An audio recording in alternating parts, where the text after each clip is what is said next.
Hello అందరికీ summer special వంటలు సగ్గుబియ్యం పిండి వడియాలు తయారు చేసుకునే విధానం.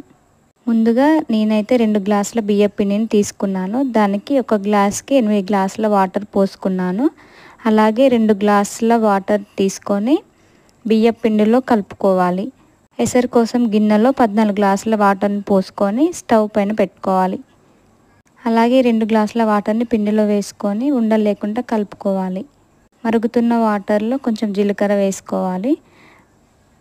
నేను ముందే 2 గంటల ముందు సగ్గుబియ్యం నానబెట్టుకున్నాను. మీకు కుదిరితే 3 గంటలైనా నానబెట్టుకోవచ్చు.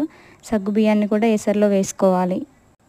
వాటర్ కలర్ చేంజ్ అయింది చూడండి. ఇలా తిప్పుతూ ఉండాలి వాటర్ని మొత్తం ఎసరు వచ్చేంత వరకు.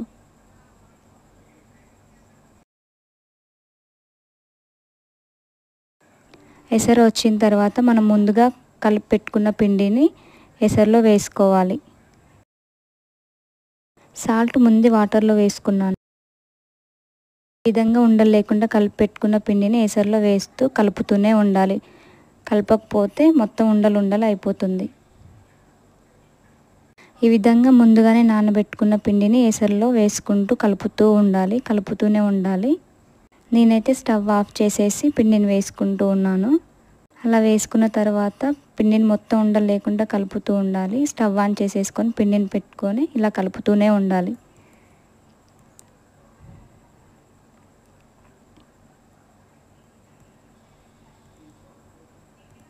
ఈ విధంగా వచ్చేంత వరకు పిండిని తిప్పుతూనే ఉండాలి.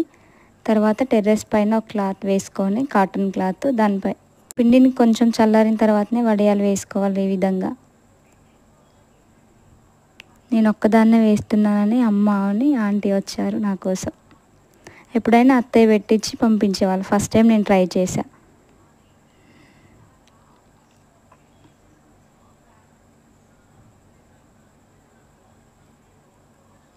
రెండు రోజుల పాటు ఎండబెట్టుకోవాలి.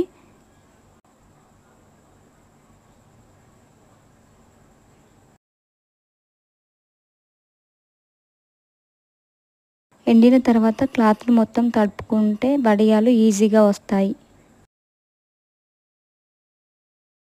ఈ విధంగా వస్తాయి చూడండి.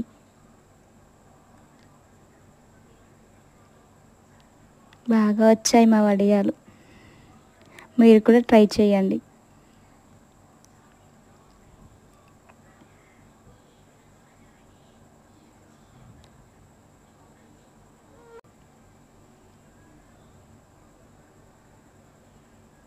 ఇవి మా వడియాలు.